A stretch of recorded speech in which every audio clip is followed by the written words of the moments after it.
मैंने सोच रखा है तुम्हारी शादी के फौरन बाद मैं तुमसे शादी करना चाहता हूँ। मैं सोच रहा था कि हमारी शादी को कितना टाइम हो गया, मैं लीजे को कहीं लेके ही नहीं गया घुमाने के लिए। बारी की शादी हो जाएगी।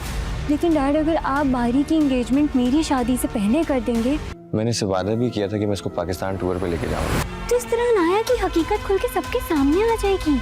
हे पहले ही इससे वादा कर चुका है कि वो उसे पाकिस्तान की सैर करवाएगा, मगर जैसे ही वो ये बात अपनी माँ और बहन के सामने रखेगा वो फौरन उसे मुस्तरद कर देंगी और कहेंगी कि एक माजूर बीवी को इस तरह बाहर ले जाना मुनासिब नहीं।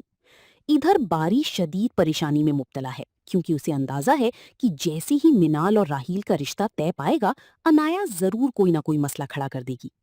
इसी सूरत हाल को देखते हुए मिनाल अपने वालिद को मशवरा देती है कि अनाया के किसी कदम उठाने से पहले ही बारी की मंगनी परीशी से कर दी जाए और हत्ता की शादी भी जल्द अज जल्द तय कर दी जाए ताकि अनाया का असल रवैया सबके सामने आ सके।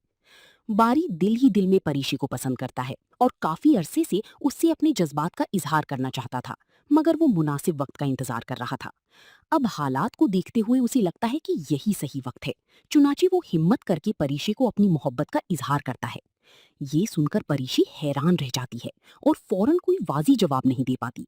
ताहम बारी की संजीदगी उसे सोचने पर मजबूर कर देती है और बिल आखिर यही बात दोनों की मंगनी तक जा पहुंचती है।